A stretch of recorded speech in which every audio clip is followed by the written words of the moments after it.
ವಚನ ಸಾಹಿತ್ಯದಲ್ಲಿ ಬಿಂಬಿತವಾಗಿರ್ತಕ್ಕಂಥ ಜೀವನ ಮೌಲ್ಯಗಳು ಅನ್ನುವ ವಿಷಯದ ಬಗ್ಗೆ ಮಾತಾಡಲಿಕ್ಕೆ ಬಂದಿದ್ದೇನೆ. ಪ್ರಥಮ ಬಾರಿಗೆ ಈ ಒಂದು ಕಾಲೈಕ್ಯ, ಸ್ಥಳೈಕ್ಯ, ಕ್ರಿಯೈಕ್ಯ ಅಂತ 3 ಐಕ್ಯಗಳನ್ನು ಹೇಳ್ತಾರೆ. ಆ ಎಲ್ಲ ಐಕ್ಯ ಆದಂಥ ಈ ತಪೋಭೂಮಿಯ ಒಂದು ಕಾಲಿಟ್ಟ ತಕ್ಷಣ ಒಂದು ಪಾಸಿಟಿವ್ ಎನರ್ಜಿ ಇದೆ. ಬಹಳ ಸಂತೋಷದಿಂದ ಈ ಒಂದು ಸ್ಥಳಕ್ಕೆ ಆಗಮಿಸಿ ಮಾತಾಡ್ತಿದ್ದೇನೆ. ಶ್ರೀಗಳ ಒಂದು ಆಶೀರ್ವಾದವನ್ನು ಪಡಿಬೇಕು ಅನ್ನೋ ಕಾರಣಕ್ಕೋಸ್ಕರ ಇತ್ತೀಚೆಗೆ ಸಂತೋಷ್ ಕುಮಾರ್ ಸರ್ ಅವರ ಪರಿಚಯ ಆಯಿತು. ಶ್ರೀಗಳು ಒಂದು ಶಾಲೆಯನ್ನು ಪ್ರಾರಂಭಿಸಬೇಕು ಅನ್ನೋ ಕಾರಣಕ್ಕೋಸ್ಕರ ಹೇಗೋ ಗೊತ್ತಿಲ್ಲ, ಪುಣ್ಯವಶಾತ್ ನನ್ನ ಸಂಪರ್ಕಕ್ಕೆ ಬಂದರು. ಹಾಗಾಗಿ ಅವ್ರ ಮೂಲಕ ನಾನು ಸಣ್ಣ ಸೇವೆಯನ್ನು ಮಾಡುವ ಸೌಭಾಗ್ಯ ಸಿಕ್ತು. ಆ ಮೂಲಕವಾಗಿ ಅನುಭವಕ್ಕೆ ಬರಬೇಕು ಅಂತಂದರು. ಭಾಳ ಸಂತೋಷಪೂರ್ವಕವಾಗಿ ಇಲ್ಲಿ ಬಂದಿದ್ದೇನೆ ಅಂತ. ನಮ್ಮ ವಚನ ಸಾಹಿತ್ಯದ ಪರಂಪರೆಯೇ ಹಾಗೆ, ಅದು ಎಲ್ಲವನ್ನೂ ಒಳಗೊಳ್ಳುವಂಥದ್ದು. ಅದು ಶೂನ್ಯ ಸಂಪಾದನೆ, ಇದು ಶೀಲ ಸಂಪಾದನೆ. ಶೂನ್ಯ ಅಂದರೆ 2 ಅರ್ಥ ಇದೆ. ಏನೂ ಇಲ್ಲದ್ದು ಅಂತನೂ ಇದೆ, ಎಲ್ಲವನ್ನು ಒಳಗೊಂಡದ್ದು ಅಂತನೂ ಇದೆ. ಆ ಎಲ್ಲವನ್ನು ಒಳಗೊಂಡದ್ದು ಶೂನ್ಯ, ಆ ಎಲ್ಲವನ್ನು ಒಳಗೊಂಡದ್ದು ಶೀಲ, ಕ್ಯಾರೆಕ್ಟರ್ ಅಂತ ಕರೀತಾರೆ ಅದನ್ನು.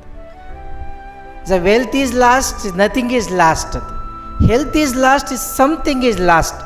Character is last, everything is last ಅಂತ. ನೀವೆಂದರೆ ಹಣ ಕಳ್ಕೊಂಡ್ರೆ ಏನೂ ಕಳ್ಕೊಂಡಂಗಲ್ಲ, ಮತ್ತೆ ಗಳಿಸ್ಬೋದು. ಎಂದರೆ ಸ್ವಲ್ಪ ಆರೋಗ್ಯ ಏನಾರು ಕಳ್ಕೊಂಡ್ರಿ ಅಂದರೆ ಸ್ವಲ್ಪ ಕಳ್ಕೊಂಡ ಹಾಗೆ, ಕಳಿಸೋದು ಸ್ವಲ್ಪ ಕಷ್ಟಪಡಬೇಕು. ಅದು ಶೀಲವನ್ನು ನಾವು ಕಳ್ಕೊಂಡಿವಿ ಅಂದರೆ ಎಲ್ಲವನ್ನೂ ಕಳ್ಕೊಂಡ ಅಂತ ಹಾಗೆ. ಹಾಗೆ ಶೀಲ ಸಂಪಾದನಾ ಮಠ ಅಂದರೆ ಎಲ್ಲವನ್ನು ಪಡ್ಕೊಳ್ಳುವಂಥದ್ದು ಅಂತ. ಈ ಒಂದು ಪುಣ್ಯ ಸ್ಥಳಕ್ಕೆ ನಾವೆಲ್ಲರೂ ಇಲ್ಲಿ ಸೇರಿದ್ದೇವೆ. ಇದೊಂದು ಥರ ಅನುಭವದ ಮಂಟಪದ ರೀತಿ ನನಗೆ ಗೋಚರ ಆಗ್ತಿದೆ. ಶ್ರೀಗಳು ಶೂನ್ಯ ಸಿಂಪಾರಸರ ಅಲ್ಲಮ ಪ್ರಭುಗಳ ರೀತಿಯಲ್ಲಿ ನಮಗೆ ಗೋಚರಿಸ್ತಾ ಇದ್ದಾರೆ. ಅಲ್ಲೂ ನಡೆದದ್ದು ಅದೇಯೇ.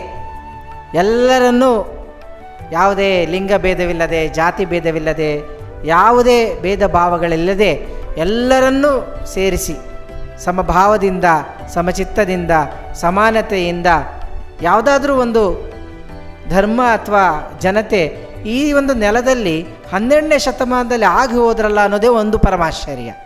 ವಿಶ್ವದ ಎಲ್ಲೂ ಸಿಗೋದಿಲ್ಲ ಈ ಥರದ ಸಾಹಿತ್ಯ, ಈ ಥರದ ಜನ ಅಂತ ಇದ್ದರು ಅಂತೇಳಿ. 10-11ನೇ ಶತಮಾನದವರೆಗೂ ಅಧಿಕಾರಶಾಹಿ ವ್ಯವಸ್ಥೆ ಇತ್ತು, ಅಥವಾ ಪಂಡಿತಶಾಹಿ, ಪುರೋಹಿತಶಾಹಿ ವ್ಯವಸ್ಥೆ ಇತ್ತು. ರಾಜಾತಿಥ್ಯದ ಕವಿಗಳು ಬರ್ತಾಯಿದ್ರು, ಪಂಪ, ರನ್ನ, ಜನ್ನ, ಪೊನ್ನರಂಥವರು. ಜನಾಶ್ರಯದ ಕವಿಗಳು ಒಂದೇ ಸರಿ ದಿಗ್ಗಂತೆ ಎದ್ದು ಬರ್ತಾರೆ, ಅದೊಂದು ಪವಾಡ ಅನ್ಬೋದು. ಅಲ್ಲಿ ಎಲ್ಲ ಜಾತಿಯ, ಎಲ್ಲ ಧರ್ಮದವರು ಮಾತಾಡ್ತಾರೆ. ಆ ಥರದ ವಿಶಿಷ್ಟವಾದಂಥ ಸಮಗ್ರ ಸಾಹಿತ್ಯ ಇನ್ನೆಲ್ಲೂ ಸಿಗಲಿಕ್ಕೆ ಸಾಧ್ಯ ಇಲ್ಲ ನಿಮಗೆ. ಕೇವಲ ಯಾವುದೋ ಜಾತಿಗೆ, ಧರ್ಮಕ್ಕೆ ಸೀಮಿತವಾದ ಕವಿಗಳ ಒಂದು ಗುಂಪನ್ನೇ ಕಾಣಬಹುದು. ಆದರೆ ಎಲ್ಲ ಸಮಾಜದ ಸರ್ವ ಜನರನ್ನು ಒಳಗೊಂಡಂಥ ಒಂದು ಸಾಹಿತ್ಯ ಇದ್ದರೆ ಅದು ವಚನ ಸಾಹಿತ್ಯ. ಎಲ್ಲರಿಗೂ ಒಂದು ವಾಕ್ ಸ್ವಾತಂತ್ರ್ಯವನ್ನು ಕೊಡ್ತು. ಆಳಿಕೊಂಡಿಹರೆಂದು ಅಂಜಲದೇಕೆ, ನಾಸ್ತಿಕರಾಡಿಹರೆಂದು ನಾಚಲದೇಕೆ, ಶ್ರೀ ಮಹಾದೇವಂಗೆ ಶರಣೆನ್ನಿ, ದಂದಣ ದತ್ತಣ ಎನ್ನಿ ಅಂತ ಎಲ್ರಿಗೂ ಒಂದು ಮಾತಾಡೋಕ್ಕೆ ಒಂದು ಅವಕಾಶ ಕೊಟ್ಟರು. ಅಲ್ಲಪ್ಪ, ನಿಮ್ಮ ಅಪ್ಪ ಅಮ್ಮನ ಮುಂದೆ ನೀನು ತೊದಲು ಮಾತಾಡೋಕ್ಕೆ ನಿನಗೆ ಏಕಯ್ಯ ಕಷ್ಟ, ಮಾತಾಡಿ ನೀನು ಅಂತ. ದಂದಣ ದತ್ತಣ ಎನ್ನಿ ಅಂತ ನಿನ್ನ ತೊದಲು ನುಡಿಯಿದ್ರು ಸಾಕು. ನನ್ನ ಮಕ್ಕಳು ತೊದಲು ನೋಡಿದ್ರೆ ಎಷ್ಟು ಖುಷಿ ಆಗುತ್ತೆ ಅಪ್ಪ ಅಮ್ಮನಿಗೆ, ತಪ್ಪ ಸರಿನೋ ಅಂತ. ಹಾಗೆ ಆ ಮಹಾದೇವಂಗೆ ಶರಣೆನ್ನಿ, ಅವನ ಮುಂದೆ ನೀನು ತಪ್ಪ ಸರಿನೋ ಮಾತಾಡಿ ನೀನು. ವಾಕ್ ಸ್ವಾತಂತ್ರ್ಯವನ್ನು ಕೊಟ್ಟರು, ಅಭಿವ್ಯಕ್ತಿ ಸ್ವಾತಂತ್ರ್ಯವನ್ನು ಕೊಟ್ಟರು, ಅದನ್ನು ದಾಖಲಿಸಿದರು. ಬಹಳ ಪ್ರಮುಖವಾದಂಥದ್ದು. ಕೇವಲ ನಿಮಗೆ ಈಗ ಸಿಕ್ಕಿರುವುದಂಥ 20,000 ವಚನಗಳು ಸಿಕ್ಕಿದೆ. ಅದು 15 ಮಹಾಸಂಪುಟಗಳಲ್ಲಿ ಕಲಬುರಗಿರು ಅದನ್ನು ಸಂಪಾದನೆಯನ್ನು ಮಾಡ್ತಾರೆ. ಅದರ ರಕ್ಷಣೆಗೋಸ್ಕರ, ಸಂಗ್ರಹಕ್ಕೋಸ್ಕರ ನೂರಾರು ಜನ ಜೀವನವನ್ನೇ ಮುಡುಪಾಗಿಟ್ಟಾರೆ. ಇವತ್ತು ಅಕ್ಕ ನಾಗಮ್ಮನಂಥವರು, ಮಳಿವಾಳ ಮಾಚಯ್ಯನಂಥವರು ಗಣಗಳಾಗಿ ಖಡ್ಗ ಹಿಡಿದು ವಚನ ಸಾಹಿತ್ಯವನ್ನು ರಕ್ಷಣೆ ಮಾಡದಿದ್ದರೆ ಈ ವಚನ ಸಾಹಿತ್ಯ ನಮಗೆ ಸಿಕ್ತಿತ್ತಲ್ಲೋ ಗೊತ್ತಿಲ್ಲ. ಹಾಗಾಗಿ ಆ ವಚನ ಸಾಹಿತ್ಯನ ರಕ್ಷಣೆ ಮಾಡಿಕೊಂಡು ಇವತ್ತಿನ ಪೀಳಿಗೆಗೂ ಅದನ್ನು ಮುಟ್ಟಿಸಿದ್ರಲ್ಲ, ಆ ಎಲ್ಲ ಪಾದಗಳಿಗೆ ನಾವು ಶರಣಾರ್ಥಿ ಹೇಳಲೇಬೇಕು. ಅವರ ಅಷ್ಟು ಜೀವವನ್ನು ಒತ್ತೆ ಇಟ್ಟು ವಚನ ಸಾಹಿತ್ಯವನ್ನು ರಕ್ಷಣೆ ಮಾಡದೇ ಇದ್ದಿದ್ದರೆ ನಮಗಿವತ್ತು ಅಂಥ ಒಂದು ಅನಗ್ಯ ರತ್ನ ವಚನ ಸಾಹಿತ್ಯ ನಮಗೆ ಸಿಗ್ತಾ ಇರಲಿಲ್ಲ. ಎಲ್ಲ ಬದುಕಿನ ಹುಟ್ಟಿನಿಂದ ಸಾವಿನವರೆಗೆ ನೀನು ಹೆಂಗೆ ಮಾತಾಡಬೇಕು, ಹೆಂಗೆ ನಡ್ಕೋಬೇಕು, ಹೆಂಗೆ ಬಟ್ಟೆ ಹಾಕ್ಕೊಳ್ಬೇಕು, ಹೆಂಗೆ ಪೂಜೆ ಮಾಡಬೇಕು, ಹೇಗಿರಬೇಕು, ಪ್ರತಿಯೊಂದನ್ನು ನಮಗೆ ತಿಳಿಸ್ತಾ ಹೋಗ್ತಾರೆ. ಜೀವನ ಮೌಲ್ಯ ಅಂದರೆ ಏನು? ಮೌಲ್ಯ ಅಂದರೆ ಬೆಲೆ ಅಂತ. ದ ವ್ಯಾಲ್ಯೂ ಅಂತ. ಹಾಗೆ ನಮ್ಮ ಜೀವನಕ್ಕೆ ಮೌಲ್ಯ ಬರಬೇಕು ಅಂತಂದರೆ ಆ ವ್ಯಾಲ್ಯೂಬಲ್ ಆದಂಥ ಗುಣಗಳನ್ನು ನಾವು ಅನುಸರಿಸ್ತಾ ಇರಬೇಕು ಅಂತ. ಅದಕ್ಕೆ ವಚನಕಾರರು ಮೊದಲು ಕೈ ಹಾಕಿದ್ದು ವ್ಯಕ್ತಿಯ ಶುದ್ಧೀಕರಣಕ್ಕೆ, ಮನಸ್ಸಿನ ಶುದ್ಧೀಕರಣಕ್ಕೆ. ವ್ಯಕ್ತಿ ಸರಿಯಾದರೆ ಇಂಡೈರೆಕ್ಟ್ಲಿ ಅದು ಸಮಾಜ ಸರಿಯಾಗುತ್ತೆ ಅಂತ. ಲೋಕದ ಡೊಂಕವ ನೀವೇಕೆ ತಿದ್ದೀವ್ರಿ, ನಿಮ್ಮ ನಿಮ್ಮ ಮನವ ಸಂತೈಸಿಕೊಳ್ಳಿ ತನುವ ಸಂತೈಸಿಕೊಳ್ಳಿ ಅಂತ ಹೇಳಿದ್ದು ಲೋಕದ ಡೊಂಕ ತಿದ್ದಬೇಡ ಅಂತ ಅರ್ಥ ಅಲ್ಲ, ಫಸ್ಟ್ ನೀನು ಸರಿಯಾಗು ಅಂತ. ವ್ಯಕ್ತಿ ನಿರ್ಮಾಣದ ಮೂಲಕ ಸಮಾಜದ ಪುನರ್ನಿರ್ಮಾಣ ಆಗಬೇಕು ಅಂತ. ವ್ಯಕ್ತಿಗಳು ಸರಿಯಾಗದೇ ಇದ್ದರೆ ಸಮಾಜ ಸರಿಯಾಗ್ಲಿಕ್ಕೆ ಸಾಧ್ಯ ಇಲ್ಲ ಅಂತ. ಪ್ರತಿಯೊಬ್ಬ ವ್ಯಕ್ತಿಯೂ ಅವನಲ್ಲಿರೋ ಲೋಪದೋಷಗಳನ್ನು, ಅವನಲ್ಲಿರೋ ಅವಗುಣಗಳನ್ನು ಒಡೆದಾಕಿ ಅವನೊಂದು ಒಳ್ಳೆಯ ಶರಣ ಅಂತ ಕರೆಸ್ಕೋಬೇಕಪ್ಪ. ಅವನು ಅಷ್ಟು ಸುಲಭ ಅಲ್ಲ ಶರಣ ಅಂತ ಕರೆಸ್ಕೊಳ್ಳುವಂಥದ್ದು. ಅವನನ್ನು ಆ ಲೆವೆಲಿಗೆ, ಆ ಸ್ಥಾನಕ್ಕೆ ಏರಬೇಕಾದಂದರೆ, ಶರಣ ಸ್ಥಳಕ್ಕೆ ಅವನು ಏರಬೇಕಾದ್ರೆ ಶರಣ ಮತ್ತು ಐಕ್ಯ ಅಲ್ಲಿ ಹತ್ತತ್ರಕ್ಕೆ ಹೋಗ್ತಾನೆ ಅವನು. ಆ ಶರಣ ಸ್ಥಳಕ್ಕೆ ಅವನು ಏರಬೇಕಂದ್ರೆ ಆ ಎಲ್ಲ ಸ್ಟೆಪ್ಸ್ಗಳನ್ನು, ದಾರಿಗಳನ್ನು ಅವನು ಸಾಕೊಂಡು ಮುಂದಕ್ಕೆ ಹೋಗಬೇಕು. ಅದಕ್ಕೆ ವ್ಯಕ್ತಿಯ ಶುದ್ಧೀಕರಣಕ್ಕೆ, ಮನಸ್ಸಿನ ಶುದ್ಧೀಕರಣಕ್ಕೆ ಕೈ ಹಾಕ್ತಾರೆ. ನಿನ್ನ ಅಂತರಂಗ ಶುದ್ಧಿ ಆದರೆ ಬಹಿರಂಗ ಶುದ್ಧ ಆಗುತ್ತೆ ಅಂತ ಹೇಳ್ತಾರೆ. ಅದನ್ನೇ ಕಳಬೇಡ, ಕೊಲಬೇಡ, ಹುಸಿಯ ನುಡಿಯಲು ಬೇಡ, ತನ್ನ ಬಣ್ಣಿಸಬೇಡ, ಇದರ ಹಳಿಯಲು ಬೇಡ. ಇದನ್ನೇ ಸಪ್ತಶೀಲೆಗಳು ಏನು ಬಸವಣ್ಣನ ಹೇಳ್ಕೊಡ್ತಾರಲ್ಲ, ಅದು ಜೀವನದ ಬಹುದೊಡ್ಡ ಮೌಲ್ಯ. ಅದು ಆ 7 ಸಪ್ತಶೀಲೆಗಳನ್ನು, ಸಪ್ತಸೂತ್ರಗಳನ್ನು ನಾವು ಬದುಕಿನಲ್ಲಿ ಅಳವಡಿಸ್ಕೊಂಡ್ರೆ ಸಾಕು, ನಮ್ಮ ಜೀವನ ಮೌಲ್ಯಯುತವಾದ ಜೀವನವಾಗ್ತದೆ ಅಂತ. ಭಾಳ ಕಷ್ಟ ಅದನ್ನು ಹೇಳಲಿಕ್ಕೆ ಕೇಳಲಿಕ್ಕೆ ತುಂಬ ಸುಲಭ, ಅದನ್ನು ಅನುಸರಿಸೋದು ಭಾಳ ಕಷ್ಟ ಅಂತ. ಕಳಬೇಡ, ಕೊಲಬೇಡ, ಅದು ಕಾಯ ವಿಕಾರವನ್ನು ಹೇಳ್ತದೆ ಅಂತ. ಕಾಯ, ವಾಚ, ಮನಸ್ಸ 3 ಪರಿಶುದ್ಧತೆಗಳನ್ನು ಹೇಳುವಂಥ ವಚನ ಅದಂತು.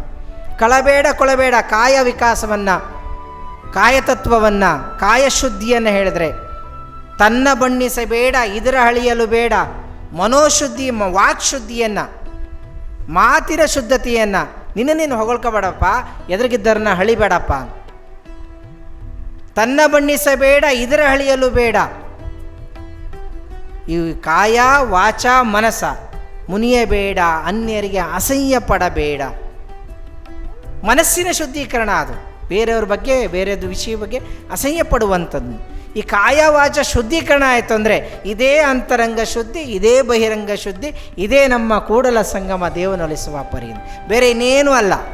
ದೇವರು ಅನ್ನೋದು ಇನ್ನೆಲ್ಲೂ ಇಲ್ಲ, ಸ್ವರ್ಗ ಅನ್ನೋದು ಇನ್ನೆಲ್ಲೂ ಇಲ್ಲ, ಅದು ಕಲ್ಪನೆಯೂ ಅಲ್ಲ. ಅದು ಅಯ್ಯ ಎಂದರೆ ಸ್ವರ್ಗ, ಎಲವೋ ಎಂದರೆ ನರಕ. ಮತ್ತೆ ಲೋಕವೇ ಕರ್ತಾರನ ಕಮ್ಮಟ. ಇದು ಸ್ವರ್ಗಲೋಕವೆಂಬುದು ಬೇರಿಲ್ಲ ಕಾಣಿಬೋ, ಸತ್ಯವ ನುಡಿದೆ ಸತ್ಯಲೋಕ, ಈ ಭೂಲೋಕ ಅಥವಾ ಮರ್ತ್ಯಲೋಕ. ಮಿಥ್ಯವ ನುಡಿದೆ ನಿಮ್ಗೇನಾರೆ ನರಕ ಅಂತ ಪರಿಕಲ್ಪನೆ ಇದೆ, ಅದು ಮಿಥ್ಯ ಅಂತ. ಇಲ್ಲೇ ಇದೆ ಎಲ್ಲವೂ ಅಂತ, ಇನ್ನೆಲ್ಲೋ ಇದೆ ಅಲ್ಲ. ನೀವು ವಚನಗಳಿಂದ ಮೇಲಿಂದ ಕೆಳಗಡೆ ಓದ್ಕೊತ ಬನ್ನಿ, ಹಾಗೆ ಕೆಳಗಿಂದ ಮೇಲಕ್ಕೆ ಓದ್ಕೊತ ಹೋಗಿ, ಮೀನಿಂಗ್ ಹೆಂಗೆ ಕೊಡ್ತಾ ಹೋಗುತ್ತೆ ಅಂತ ನೋಡಿ. ಕಳಬೇಡ, ಕೊಳಬೇಡ, ಲಾಸ್ಟಿಗೆ ಬರ್ತಿಲ್ಲ, ಇದೇ ಅಂತರಂಗ ಶುದ್ಧಿ, ಇದೇ ಬಹಿರಂಗ ಶುದ್ಧಿ, ಇದೇ ಕೂಡಲ ಸಂಗಮ ದೇವನೊಲಿಸೋ ಪರಿ. ಪ್ರಶ್ನೆ ಹಾಕಳಿ, ಇದೇ ಅಂತರಂಗ ಶುದ್ಧಿ, ಇದೇ ಬಹಿರಂಗ ಶುದ್ಧಿ, ಕೂಡಲ ಸಂಗಮ ದೇವನೊಲಿಸೋ ಪರಿ ಯಾವುದು ಅಂತ ಪ್ರಶ್ನೆ ಹಾಕ್ರಿ, ಮೇಲೆ ಉತ್ತರ ಸಿಗ್ತಾ ಹೋಗುತ್ತೆ ನಿಮಗೆ. ಯಾವುದು ಕೂಡಲ ಸಂಗಮ ದೇವನು ಒಲಿಸುವ ಪರಿ? ದೇವರು ಒಲಿಬೇಕಂದ್ರೆ ಹೆಂಗಿರಬೇಕು? ನೆಕ್ಸ್ಟ್ ಲೈನ್ ಹೇಳುತ್ತೆ, ಅಂತರಂಗ ಶುದ್ಧಿ ಬಹಿರಂಗ ಶುದ್ಧಿ ಆಗಿದ್ರೆ ದೇವರು ಒಲಿತಾನೆ ಅಂತ. ಹಾಗಾದ್ರೆ ಅಂತರಂಗ ಶುದ್ಧಿ ಅಂದ್ರೇನು, ಬಹಿರಂಗ ಶುದ್ಧಿ ಅಂದ್ರೇನು? ಮತ್ತೆ ಮೇಲಿನ ಲೈನಿಗೆ ಹೋಗಿ,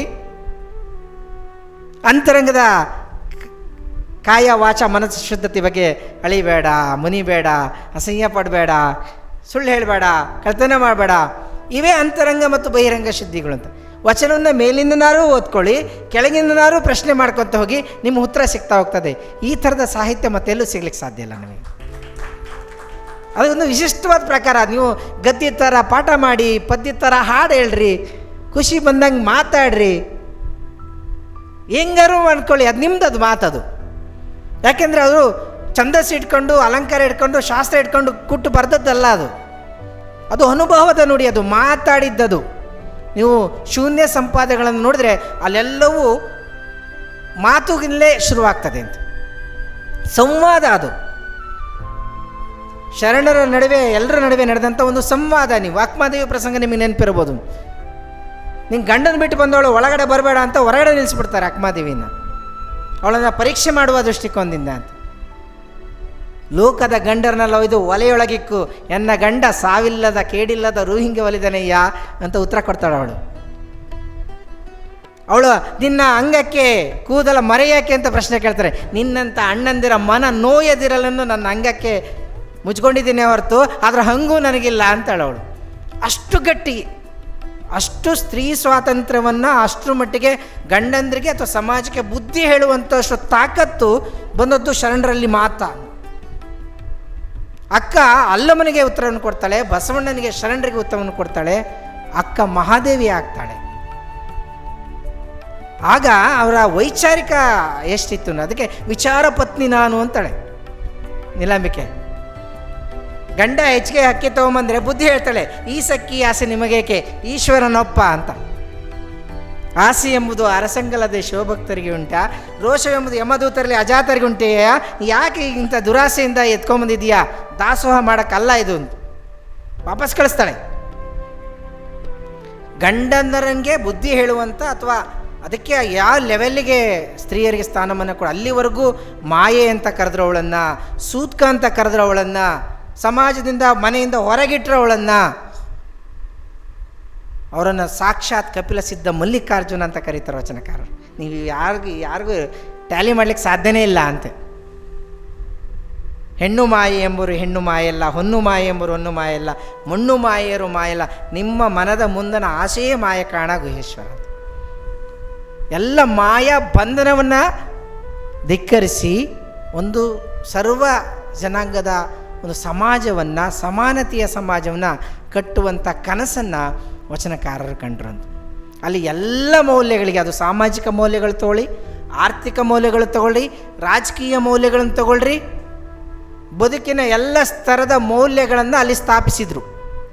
ನೀನು ಹೀಗೆ ಮಾತಾಡಬೇಕು, ನೀನು ಹೀಗೆ ನಡ್ಕೊಳ್ಬೇಕು, ಮಾತಾಡಿದ್ರೆ ಹೆಂಗಿರಬೇಕು ನೋಡಿದ್ದಾರೆ, ಮುತ್ತಿನ ಹಾರದಂಗಿರ್ಬೇಕು ಅಂತ ನೋಡಿದ್ದಾರೆ, ಸ್ಫಟಿಕದ ಶಲಾಕೆ ಅಂತಿರ್ಬೇಕು ನೋಡಿದ್ದಾರೆ, ಮಾಣಿಕ್ಯದ ದೀಪ್ತಿ ಅಂತಿರ್ಬೇಕು ನೋಡಿದ್ದಾರೆ. ಬರೇ ಸಾಮಾನ್ಯರು ಜನರು ಮೆಚ್ಚೋದಲ್ಲ ಅದು, ಲಿಂಗ ಮೆಚ್ಚಿ ಹೌದು ಎನ್ನಬೇಕು. ನಿನ್ನ ಮಾತಂದ್ರೆ ಹಂಗಿರ್ಬೇಕು, ಇಲ್ಲದ್ರೆ ಮಾತಾಡಬೇಡ, ಮುಚ್ಕೊಂಡಿರೋ ನೀನು. ಬಾಯಿ ಬೀಗ ಹಾಕೋ ನೀನು, ವಟ ವಟ ವಟ ವಟ ಅಂತ ಮಾತಾಡಬೇಡ, ಅರ್ಥವಿಲ್ಲದ ಮಾತನಾಡಬೇಡ ನೀನು. ಮಾತು ತೂಕಬದ್ಧವಾಗಿರಬೇಕು ಅಂತ, ಅದು ಮಾಣಿಕ್ಯ. ಅದನ್ನೇ ಅಲ್ಲಮ್ಮ ಒಂದು ಇನ್ನೂ ಎತ್ತರಕ್ಕೆ ಕರ್ಕೊಂಡೋಗಿ ಮಾತೆಂಬುದು ಜ್ಯೋತಿರ್ಲಿಂಗ ಅಂತ ಕರೀತಾನೆ ನಾನು. It's a extreme. ಮಾತೆಂಬುದು ಜ್ಯೋತಿರ್ಲಿಂಗ, ಅದು ಸುಮ್ಮನೆ ಬಾಯಿ ಬಡವಾಯಿಸುವಂಥ ಮಾತಲ್ಲ, ಅದು ಜ್ಯೋತಿರ್ಲಿಂಗ. ಅದು ನೀನು ಮಾತಾಡಬೇಕಾದ್ರೆ ಅದಕ್ಕೊಂದು ವ್ಯಾಲ್ಯೂ ಇದೆ. ನೋಡಿದರೆ ಮುತ್ತಿನ ಹಾರದಂತಿರಬೇಕು ಅಂತ ಹೇಳೋದು ಒಂದು ರೂಪಕ, ಅದು ಒಂದು ಉಪಮೆ. ಅದು ಹಂಗಾರೆ ಮುತ್ತಿನ ಹಾರ ಹೆಂಗಿರುತ್ತೆ, ಮುತ್ತು ಆಗೋದು ಹೆಂಗೆ ಅಂತ ನಿಮ್ಗೆ ಗೊತ್ತಿದೆ ಅಂತ. ಎಷ್ಟು ಕಷ್ಟ ಅದು ಮುತ್ತಾಗೋದು. ಕಪ್ಪೆ ಚಿಪ್ ತೆಗೆದಿರ್ಬೇಕಂತೆ, ಸ್ವಾತಿ ಮಳೆ ಹೊಯ್ಬೇಕಂತೆ, ಸೀದಾ ಅದ್ರೊಳಗೆ ಹೋಗಿ ಬೀಳಬೇಕಂತೆ, ಅದು ಮುಚ್ಕೊಂಡು ಎಷ್ಟೋ ದಿನಗಳಾದಮೇಲೆ ಅದು ಮುತ್ತಾಗಿ ಬರುತ್ತೆ. ಮುತ್ತು ಅದನ್ನು ಸಂಸ್ಕರಣೆ ಮಾಡಿ ಅದನ್ನು ಹಾರ ಮಾಡಿ ಇದು ಹಾಕ್ಕೊಂಡ ಪಳ ಪಳ ಪಳ ಪಳ ಹೊಳಿತದೆ. ಮುತ್ತಾಗೋದು ಅಂದರೆ ಅಷ್ಟು ಸುಲಭ ಅಲ್ಲ. ಅದು ನಿನ್ನ ಮಾತು ಹೆಂಗಿರಬೇಕು ಅಂದರೆ ಮುತ್ತಂಗಿರಬೇಕು. ಅಂದರೆ ಸುಮ್ಮನೆ ಮಾತಾಡಬೇಡ, ಬಡಬಡಾಯಿಸ್ಬೇಡ.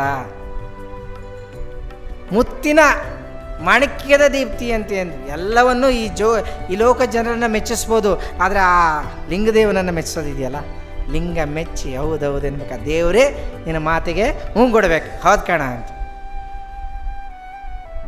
ಕೊಲುವೆನೆಂಬ ಭಾಷೆ ದೇವನಾದರೆ ಗೆಲುವೆನೆಂಬ ಭಾಷೆ ಭಕ್ತನದು ಅಂತ. ದೇವರಿಗಿಂತನೂ ಒಂದು ಲೆವೆಲಿಗೆ ಭಕ್ತರನ್ನು ಒಂದು ಲೆವೆಲಿಗೆ ಮೇಲಕ್ಕೆ ತೆಗೆದುಕೊಂಡು ಹೋಗ್ತಾರೆ. ಭಕ್ತಿ ಎಂಬ ಮಾಡಲಾಗೋದು ಅದು ಗರಗಸವಿದ್ದ ಹಾದೆ, ಅದು ಹೋಗುವಾಗಲೂ ಕೊಯ್ಯುವುದು, ಬರುವಾಗಲೂ ಕೊಯ್ಯುವುದು. ಬೇಡ ಮಾಡಬೇಡ ಅಂತಾನು ಚಾಲೆಂಜ್ ಮಾಡ್ತಾರೆ ದೇವರಿಗೆ ಅಂತ. ಆ ಒಂದು ನೈತಿಕ ಸ್ಥೈರ್ಯ ತಾಕತ್ತು ಸುಮ್ಮನೆ ಬರೋದಿಲ್ಲ. ಅದು ಅನ್ನಗೊಂದು ಅಗಳ, ಸೀರೆಗೊಂದು ಎಳೆಯ, ಹಿಂದಿಂಗೆ ನಾಳಿಂಗೆ ನನಗೆ ಇಟ್ಕೊಂಡಿದ್ದಾದರೆ ಏನು ನದ್ದಿ ನೀನು ಎದ್ದು ಹೋಗ ಕೂಡಲ್ಲ ಸಂಗಮದೇವ. ಚಾಲೆಂಜ್, ದೇವರಿಗೆ ಚಾಲೆಂಜ್ ಆಗ್ತಾರೆ. ಒಡಲುಗೊಂಡವ ಹಸಿವ, ಒಡಲುಗೊಂಡವ ಹುಸಿವ. ನೀನೊಮ್ಮೆ ಒಡಲುಗೊಂಡು ನೋಡ, ವೈ ನೀನೊಂದು ಸರಿ ಮನುಷ್ಯಾಗ ಹುಟ್ಟು ನೋಡ, ಗೊತ್ತಾಗ್ತದೆ. ದೇವ್ರ ಥರ ಕೂತ್ರಲ್ಲ. ಒಡಲುಗೊಂಡ ಹಸಿವ, ಹಸಿವಾಗತ್ತೆ ಅವನಿಗೆ. ಒಡಲುಗೊಂಡ ಹುಸಿವ, ಸುಳ್ಳು ಹೇಳ್ತಿರೋನು. ಆ ವೈಯಕ್ತಿಕ ತಪ್ಪುಗಳನ್ನು ತಿದ್ದಬೇಕು, ಅದು ನಮ್ಮ ಕೆಲಸ. ಅದು ಅವನನ್ನು ಪಾಪಿ ಅಂತನೋ, ಅವನನ್ನು ಈ ಕೆಲಸಕ್ಕೆ ಬಾರ್ದವನು ಅಂತನೋ ಅವ್ನು ದೂರ ಇಡೋದಲ್ಲ. ಅವನನ್ನು ಶುದ್ಧೀಕರಣ ಮಾಡಬೇಕು, ಒಪ್ಕೊಳ್ಬೇಕು. ಅವನ ಮನುಷ್ಯನ ವಯೋಸಹಜ ಅಥವಾ ವೈಯಕ್ತಿಕವಾದ ತಪ್ಪುಗಳನ್ನು ತಿದ್ದಿ ಅವನನ್ನು ನಿರ್ಮಾಣ ಮಾಡಿ ಮತ್ತೆ ಸಮಾಜಕ್ಕೆ ಕೊಡಬೇಕು. ನಮ್ಮ ಮನೆಗೆ ಬಂದರೆ ಹೆಂಗಿರಬೇಕು? ಏನ ಬಂದಿರಿ, ಹದುಳವಿದ್ದೀರೆ ಎಂದರೆ ನಿಮ್ಮ ಮೈ ಮಾತಾಡಿದ್ರೆ ಏನಾಗತ್ತಪ್ಪ, ಚೆನ್ನಾಗಿದ್ದೀರಾ, ಆರಾಮಿದ್ದೀರಾ? ಒಡನೆ ನುಡಿದರೆ ಶಿರ ಹೊಟ್ಟೆ ಒಡೆಯುವುದೇ, ಕುಳ್ಳಿರಿ ಎಂದರೆ ನೆಲ ಕುಳಿ ಹೋಗುವುದೇ? ಇವತ್ತು ನಮ್ಮ ಸಾಮಾಜಿಕ ಸಂಬಂಧಗಳು, ವೈಯಕ್ತಿಕ ವೈವಾಹಿಕ ಸಂಬಂಧಗಳು ಅಥವಾ ನಮ್ಮ ಕೌಟುಂಬಿಕ ಸಂಬಂಧಗಳು ಎಷ್ಟು ಸಡಿಲ ಆಗ್ತಾ ಇದ್ದಾವೆ ಅನ್ನೋದನ್ನು ಗಮನಿಸಿದರೆ ಆ ಒಂದು ಕೌಟುಂಬಿಕ ಜೀವನಕ್ಕೆ, ಆ ದಾಂಪತ್ಯ ಜೀವನಕ್ಕೆ ಶರಣರು ಎಷ್ಟು ಮಹತ್ವವನ್ನು ಕೊಟ್ಟಿದ್ದರು ಅಂತ. ಯಾವತ್ತೂ ಸನ್ಯಾಸವನ್ನು ಬೋಧನೆ ಮಾಡಲಿಲ್ಲ ಅವರು. ಸತಿಪತಿಗಳೊಂದಾದ ಭಕ್ತಿ ಹಿತೋಪುದು ಶಿವಂಗೆ ಅಂತಲೇ ಹೇಳಿದ್ದು. ಗಂಡ ಹೆಂಡತಿ ಇಬ್ಬರು ಜೊತೆ ಇಲ್ಲ ಅಂದರೆ ಹನುಮ ಮಂಡಕ್ಕೆ ಎಂಟ್ರಿ ಇಲ್ಲ, ನೋ ಎಂಟ್ರಿ. ಯಾಕೆ? ಅಕ್ಕಮ್ಮನ ತಡೆದಿದ್ದು ಅದೇ, ಅಕ್ಕಮಾದೇವಿನ ತಡೆದಿದ್ದು ಅದೇ ರೀಸನ್ಸ್ಗೆ. ಗಂಡನ ಬಿಟ್ಟು ಬಂದವಳು ನೀನು, ನಿನಗೆ ಎಂಟ್ರಿ ಇಲ್ಲ, ಹೋಗು ಅಂತ. ಗಂಡನ ಬಿಟ್ಟು ಹೆಂಡ್ತಿ ಬಿಟ್ಟು ಬಂದರೆ ಇಲ್ಲ, ನೋ ಎಂಟ್ರಿ, ಇಬ್ಬರು ಜೊತೆ ಬರಬೇಕು ಅಂತ, ಅನುಭವ ಜೊತೆಗಲೇ ಮಾತಾಡಬೇಕು ಅಂತ ಹೇಳಿ. ನೀನು ಮನೆಗೆ ಮುಸ್ರೆ ತೊಳಿತಾರು, ನಾನು ಊರೆಲ್ಲ ಗೌಡಿಕೆ ಮಾಡ್ಕೊಂಬರ್ತೀನಿ, ನೋ, ಅದಕ್ಕಾಗ ಚಾನ್ಸ್ ಇಲ್ಲ. ನೀನು ಮಕ್ಳು ಆಡ್ಸ್ಕೊಂಡಿರು, ನಾನು ಊರು ಪಂಚಾಯತಿ ಮಾಡ್ತೀನಿ, ಆಗಲ್ಲ. ಅಲ್ಲಿ ಸತಿಪತಿಗಳು ಒಂದಾದ ಭಕ್ತಿ ಹಿತೋಪುದು ಶಿವಂಗೆ ಅಂತ. ಆ ದಾಂಪತ್ಯ ಪ್ರೀತಿಯನ್ನು, ಆ ದಾಂಪತ್ಯ ಮೌಲ್ಯವನ್ನು ಉನ್ನತೀಕರಿಸ್ತಾರೆ. ಹೆಣ್ಣು ಮಾತ್ರ ಮೌಲ್ಯಯುತವಾಗಿ ಮನೆಗಿರಬೇಕು, ಗಂಡು ಏನು ಬೇಕಾದ್ರೂ ಮಾಡ್ಬೋದು ಅನ್ನುವ ಆ ಒಂದು ಸ್ವೇಚ್ಛೆ ಇತ್ತಲ್ಲ, ಅದನ್ನು ಒಡೆದು ಹಾಕ್ತಾರೆ. ಅದು ಶರಣ ಸತಿ ಲಿಂಗಪತಿ ಅಂತಾರೆ. ಶರಣ ಅವನು ಗಂಡಾದರೂ ಅವನು ಪತಿ ಸತಿಯೇ ಅಂತ ಹೇಳುವಂಥದ್ದು. ನೀನು ಆ ಪಾವಿತ್ರ್ಯದಿಂದ ಬದುಕಲೇಬೇಕು, ನೀ ಸಚ್ಚಾರದಿಂದ ಇರಲೇಬೇಕು ಅನ್ನೋದನ್ನು ಬದುಕಿಗೆ ದಾರಿದೀಪವನ್ನು ಹಾಕಿ ಕೊಡ್ತಾರೆ ಅಂತ. ಭಾಳ ದೊಡ್ಡ ಒಂದು ಧಾರ್ಮಿಕ ಮತ್ತು ಆರ್ಥಿಕ ಸಾಮಾಜಿಕ ಕ್ರಾಂತಿ ಅಂದರೆ ಕಾಯಕ ಮತ್ತು ದಾಸೋಹ ಪರಿಕಲ್ಪನೆ ಅಂತ. ಯಾವತ್ತಿಗೂ ನೀನು ದುಡ್ದದ್ದು, ನೀನು ಮಾಡಿದ್ದು ಅದು ಮಾತ್ರ ಲಿಂಗ ಕರ್ಪಿತ, ಬೇರೆ ಇನ್ಯಾವುದು ಅಲ್ಲ ಅಂತ. ನಿನ್ನ ಕಾಯಕದಿಂದ ಬಂದದ್ದು ಅದು, ಅದೆಷ್ಟರೇ ಆಗಿರಲಿ ಏನಾರೇ ಆಗಿರಲಿ, ಅದು ಮಾತ್ರ ಲಿಂಗಾರ್ಪಿತ, ಅದು ಮಾತ್ರ ದಾಸೋಹಕ್ಕೆ ಅರ್ಪಿತ. ಹೊಡ್ಕೊಂಬಂದಿದ್ದು, ಯಾರೋ ಕೊಟ್ಟಿದ್ದು, ಅದಕ್ಕೆ ಅವಕಾಶವೇ ಇಲ್ಲ. ನೀನು ಕಸ ಹೊಡಿತೀಯೋ, ಸೌದೆ ಮಾರ್ತೀಯೋ, ಹಗ್ಗ ಹೊಸಿತೀಯೋ, ನೀವೆಲ್ಲ ಥರದ ಕಸುಬುದಾರ ನೋಡಿ. ಆ ಕಾಯಕವನ್ನು ಕೈಲಾಸ ಅಂತ ಕರೆದ್ರದು. ಇನ್ನೂ ಸಂವಾದಿಯಾದ ಪದ ಸಿಕ್ಕಿಲ್ಲ ನನಗೆ. Worship is not a suitable word. Work is worship ಅನ್ನೋದು ಅಷ್ಟು ಕೈಲಾಸಕ್ಕೆ, ಆ ಕಾಯಕ ತತ್ವಕ್ಕೆ ಕೊಟ್ಟ ದೈವತಕ್ಕಿನ್ನೂ ಸೂಟ್ ಆಗೋ ಪದ ಅಲ್ಲ ಅದು. ಬೇರೆ ಪದಗಳಿಂದ ನಾವು ಸೃಜಿಸ್ಕೋಬೇಕಂದ್ರೆ ಅಂಥ ಪಾರಿಭಾಷಿಕ ಶಬ್ದಗಳನ್ನು ವಚನಕಾರ ಕೊಟ್ಟಿದ್ದಾರೆ ನಮಗೆ. ಹೊಸ ಪರಿಕಲ್ಪನೆಯನ್ನು ಕೊಟ್ಟಿದ್ದಾರೆ. ವಿಚಾರ ಪತ್ನಿ ಅಂತ ಕರೀತಾಳೆ ಅಂತ. ಹಾಗಂತ ಆ ಥರದ ಒಂದು ಹೆಂಡ್ತಿಗೆ ಅದು ವಿಚಾರ ಪತ್ನಿ ಅಂತ ಕರಿಬೇಕಂದ್ರೆ ಹೆಂಗೆ, ಏನಂತ ಕರಿಬೇಕು ಅವ್ರನ್ನ? ಇಸ್ ಅ ಬಿಲೋಡ್ ವೈಫ್ ಏನೋ ಕರೀತಾರೆ. ಹಂಗನ್ಬೇಕಾ, ಏನನ್ಬೇಕು? ಹೊಸ ಹೊಸ ಪದ ಪುಂಚಗಳನ್ನು ಅವರು ಸ್ಫುರಿಸ್ತಾರೆ. ಅದಕ್ಕೆಲ್ಲ ಹೊಸ ಅರ್ಥಗಳನ್ನ ಕಂಡುಕೊಳ್ಬೇಕಾಗಿದೆ. ಕಾಯಕಕ್ಕೆ ಎಂಥ ಒಂದು ವಿಶೇಷವಾದ ಅಂದರೆ ಲಿಂಗವಾದರೂ ಕಾಯಕದೊಳಗು ಅಂತಾರೆ. ಗುರುವಾದರೂ ಕಾಯಕದಿಂದಲೇ ಮುಕ್ತಿ, ಜಂಗಮವಾದರೂ ಕಾಯಕದಿಂದಲೇ ಮುಕ್ತಿ, ಲಿಂಗವಾದರೂ ಕಾಯಕದಿಂದಲೇ ಮುಕ್ತಿ, ಕಾಯಕವೇ ಕೈಲಾಸವಾದ ಕಾರಣ. ನೋ, ಗುರುವಿಗೂ ಅಲ್ಲಿ ಅವಕಾಶ ಇಲ್ಲ, ಲಿಂಗಕ್ಕೂ ಅದು ಅವಕಾಶ ಇಲ್ಲ. ಅವನು ಕಾಯಕ ಮಾಡಲೇಬೇಕು. No excuse. ನೀವು ತಂದು ಹಾಕ್ರಿ, ನಾನು ತಿಂದು ಹಾಕ್ತೀನಿ, ಅವಕಾಶ ಇಲ್ಲ. ಕಾಯಕ ಮಾಡದಿದ್ರೆ ಆ ಲಿಂಗಕ್ಕೂ ಮುಕ್ತಿ ಇಲ್ಲ, ಗುರುವಿಗೂ ಇಲ್ಲ, ಜಂಗಮಕ್ಕೂ ಇಲ್ಲ. ಕಾಯಕದಲ್ಲಿ ನಿರತನಾದರೆ ಜಂಗಮ ದರ್ಶನ, ಲಿಂಗ ದರ್ಶನವೂ ತೊರೆಯಬೇಕು ಅಂತ ಹೇಳ್ತಾನೆ. ಇನ್ನು ಕಾಯಕ ಇಂಪಾರ್ಟೆಂಟ್, ಅದು ಜಂಗಮ ಸೇವೆ ಆಗಿರ್ಬೋದು, ಲಿಂಗ ದರ್ಶನ ಆಗಲಿ, ಅದನ್ನು ತೊರೆಯಬೇಕು. ಆ ಲೆವೆಲಿನಾಗೆ ಆ ಕಾಯಕವನ್ನು ತತ್ವವನ್ನು ಮೇಲೇರಿಸ್ತಾರೆ. ಅಷ್ಟೇ ಅಲ್ಲ, ಕಾಯಕದಿಂದ ಗಳಿಸಿದ್ದನ್ನು ದಾಸೋಹವಾಗಿ ಮತ್ತೆ ಸಮಾಜಕ್ಕೆ ಸಮರ್ಪಿಸಬೇಕು ಅಂತ ಎರಡನ್ನೂ ತುಲನೆ ಮಾಡ್ತಾರೆ. ಒಂದೇ ಬರೀ ಗಳಿಸಿದ್ದಲ್ಲ, ಉಳಿಸಿದ್ದನ್ನು ಮತ್ತೆ ದಾಸೋಹದ ಮೂಲಕ ಕೊಡುವ ವಾಪಸ್. ನೀವು ನುಲಿಯ ಚಂದಯ್ಯನ ಕತೆ ನಿಮಗೆ ಗೊತ್ತಿರ್ಬೋದು. ಅವನು ಹಗ್ಗ ಹೊಸಿಯೋದು, ನುಲಿಯ ಚಂದಯ್ಯ ಅಂದರೆ ಇಲ್ಲೇ ನೂಲಿಗೇರಿ ಒಂದು ಸಮಾಧಿ ಇದೆ, ನುಲಿಯ ಹಗ್ಗ ಹೊಸಿಯುವಂಥವು ನುಲಿಯ ಚಂದಯ್ಯ ಅಂತೇಳಿ. ಅವನೊಂದ್ಸಲಿ ಜಂಡು ಹುಲ್ಲುಗಳನ್ನು ಕೆರೆಯಲ್ಲಿ ಕಿತ್ತು ಅದನ್ನು ಒಣಗಿಸಿ ನಾರು ಮಾಡಿ ಹಗ್ಗ ಮಾಡಿ ಕಣಿ ಮಾಡಿ ಮಾರುವಂಥವನು. ಒಂದ್ಸಲಿ ಅವನು ಕೆರೆಯಲ್ಲಿ ಕೈಯುವಾಗ ಲಿಂಗಯ್ಯ ಇವನನ್ನು ಪರೀಕ್ಷೆ ಮಾಡಬೇಕು. ಅಕಸ್ಮಾತ್ ನಾನು ಕೊರಳಲ್ಲೇನಾರೆ ಬಿದ್ದುಬಿಟ್ರೆ ಇವನು ತೊಗೊಂಡು ಅದನ್ನು ಪೂಜೆ ಮಾಡಿ ಕಟ್ಕೋತಾನೋ ಇಲ್ವೋ ಅಥವಾ ಬಿಟ್ಟು ಹೋಗ್ತಾನೋ ನೋಡೋಣ, ಈ ಭಕ್ತನ ಪರೀಕ್ಷೆ ಮಾಡೋಣ ಅಂತ ಲಿಂಗ ಏನು ಮಾಡ್ತಾರೆ, ಅವನ ಕೊರಳಲ್ಲಿದ್ದಂಥ ಲಿಂಗ ಜಾರಿ ಕೆರೆಯಲ್ಲಿ ಬಿದ್ದು ಹೋಗ್ಬಿಡುತ್ತೆ. ಅವನು ಅದ್ರ ಬಗ್ಗೆ ತಲೆನೇ ಕೆಡಿಸ್ಕೊಳ್ಳಲ್ಲ. ನಿನಗೆ ಸೇವೆ ಬೇಕಂದರೆ ನೀನು ಬಾ, ನನ್ನ ಕಾಯಕ್ಕೆ ಅಡ್ಡ ಆಗೋದಾದರೆ ನೀನು ಬೇಡ, ನೀನು ಏನು ಬೇಡ. ಅವನ ಪಾಡಿಗೆ ಅವನು ಹುಲ್ಲನ್ನು ಕಿತ್ಕೊತಾನೆ, ಹೊರಡಕ್ಕೆ ಶುರುವಾಗ್ತಾನೆ. ಆ ಲಿಂಗ ದೇಹ ರೂಪ ಅಂತಾಳೆ, ನನ್ನ ಚಂದಯ್ಯ ನಿಂತ್ಕೋ, ನನ್ನನ್ನು ಕಟ್ಕೋ, ನನ್ನ ಪೂಜೆ ಮಾಡು. ಅವಶ್ಯಕತೆ ಇಲ್ಲ ನಿಂದು. ನನ್ನ ಕೆಲಸಕ್ಕೆ ಅಡ್ಡಿ ಮಾಡ್ತೀಯಾ? ನಾನು ಹುಲ್ ಕೊಯ್ಯಾಕರೆ ನೀನು ಬಿದ್ದೆ ಅಂತ ತೆಗೆದು ಪೂಜೆ ಮಾಡಿ ಇಟ್ಕೊಂಡು ನಿನ್ನ ಆರಾಧನೆ ಮಾಡ್ಕೊಂಡು ಕೂತ್ಕೊಳ್ಳ, ನಾನು ಕೆಲಸ ಬಿಟ್ಟು ಬೇಡ ಹೋಗು ಅಂತ. ಕಾಯಕ ಮಾಡೋದಿದ್ರೆ ಅವಕಾಶ ಕೊಡ್ತೀನಿ. ಏನು ಮಾಡಬೇಕು? ಇದಕ್ಕೆ ನಾರು ಮಾಡಿ, ಕಣಿ ಮಾಡಿ, ಹಗ್ಗ ವಸ್ತು ಮಾರಾಟ ಮಾಡ್ಕೊಂಬರ್ಬೇಕು. ಕೆಲಸ ಕೊಡ್ತಾನೆ ಲಿಂಗಯ್ಯಗೆ. ಅವ್ನು ಮಾರು ಮಾಡಿ, ಕಣಿ ಮಾಡಿ, ಹಗ್ಗ ಮಾಡಿ, ನಮ್ಮ ಚಂದಯ್ಯ ಭಾರಿ ಖುಷಿ ಪಡ್ತಾನೆ ಅಂತ ಹೋಗಿ ಬಸವಣ್ಣನಿಗೆ ಮಾರಿ 1000 ಹೊನ್ನನ್ನು ತೊಗೊಂಬಂದು ಕೊಡ್ತಾನೆ ಇವನಿಗೆ. ಬಾ, ಗ್ರೇಟ್. ಎಷ್ಟು ಕೆಲಸ ಮಾಡಿ ನೋಡು, ದುಡ್ಡು ಎಷ್ಟು ಬಂದಿದೆ ನೋಡು. ಯಾರ್ದು? ಯಾರು ತಲೆ ಹೊಡೆದು ತಗೊಂಬಂದು ಈ ದುಡ್ಡನ್ನು? ಯಾರು ಸುಳ್ಳು ಹೇಳಿ ತೊಗೊಂಬಂದಿದೀಯಾ? ನನ್ನ ಕಣಿಗೆ ಇಷ್ಟು ಬೆಲೆ ಇಲ್ಲ, ಸಾಧ್ಯನೇ ಇಲ್ಲ. ನನ್ನ ಕಣಿ ಬೆಲೆ ಎಷ್ಟಿದೆಯೋ ಅಷ್ಟೇ ಬೇಕು ನನಗೆ, ಅದಕ್ಕಿಂತ ಹೆಚ್ಚಿಗೆ ಬೇಡ, ತೊಗೊಂಡು ವಾಪಸ್ ಕೊಟ್ಪ ಹೋಗೊಂದು. ಇಲ್ಲ ಕಣಿಯ, ನಾನೇನು ಕೇಳಲಿಲ್ಲ, ಹೋಗಿ ಕೊಟ್ಟೆ, ಅವರೇ ಇಷ್ಟಪಟ್ಟು ಇಷ್ಟು ದುಡ್ಡು ಕೊಟ್ಟರು, ತಂದೆ. ನನ್ನ ಶ್ರಮಕ್ಕಿಂತ ಅತಿಯಾದದ್ದು ಬೆಲೆ ನನಗೆ ಬೇಡ. ನನ್ನ ಕಣಿಗೆ, ನನ್ನ ಹಗ್ಗಕ್ಕೆ ಇಷ್ಟು ವ್ಯಾಲ್ಯೂ ಇಲ್ಲ, ತಗೊಂಡೋಗಿ ವಾಪಸ್. ದುಡ್ಡು ವಾಪಸ್ ಕೊಟ್ಟು ಕಣಿ ತೊಗೊಂಬ ಹೋಗು. ಕಾಯಕ ತತ್ವ ಅಂತಂದರೆ ಆ ನಿಟ್ಟಿನಲ್ಲಿ ಶರಣರು ತಮಗೆ ತಾವೇ ಅರ್ಪಿಸ್ಕೊಂಡಿದ್ದದು. ಎಲ್ಲೆಲ್ಲಿ ನಡೆ ಅಂತ ಬರ್ತದೋ ಅಲ್ಲೆಲ್ಲ ನುಡಿ ಬರುತ್ತೆ, ಎಲ್ಲೆಲ್ಲಿ ನುಡಿ ಬರ್ತೋ ಅಲ್ಲೆಲ್ಲ ಇಸ್ ನೋ ಡಿಫ್ರೆನ್ಸಿಯೇಷನ್. ಮಾತು ಬೇರೆ ಅಲ್ಲ, ಕೃತಿ ಬೇರೆ ಅಲ್ಲ, ಆಚಾರ ಬೇರೆ ಅಲ್ಲ, ವಿಚಾರ ಬೇರೆ ಅಲ್ಲ, ನುಡಿ ಬೇರೆ ಅಲ್ಲ, ನಡೆ ಬೇರೆ ಅಲ್ಲ. ಅವರು ಹೇಳ್ದಂಗೆ ನಡ್ಕೊಂಡಂಗೆ ಹೇಳಿದರು ಅಂತ. ಅದಕ್ಕೆ ವಚನಕಾರರು ನುಡಿ ಜಾಣರು, ನಡೆಧೀರರು ಅಂತ ಕರೆಯುವಂಥದ್ದು. ಅವ್ರು ನುಡಿ ಜಾಣರು, ಮಾತು ಭಾರಿ ಚಂದ. ಹಂಗಂತ ಬರೀ ಮಾತಾಡೋರ, ನಾನು ಹೇಳ್ದಂಗೆಲ್ಲ ಮಾಡಿ ಆದರೆ ನಾನು ಮಾಡ್ದಂಗೆ ಮಾಡಬೇಡಿ ಅನ್ನೋದು ಜಗತ್ತು.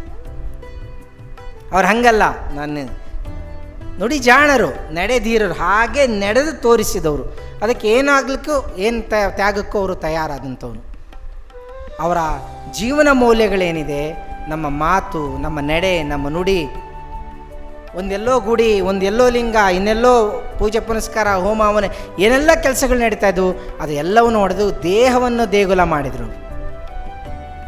ದೇಹ ದೇವರಿನೆಲ್ಲೋ ಇಲ್ಲ ಅಂತ, ನಮ್ಮ ಜೊತೆಯಲ್ಲೇ ಇದ್ದಾನೆ ಅಂತ. ನಾವೇನು ಅಂದ್ಕೊಂಡಿದ್ದೀವಿ?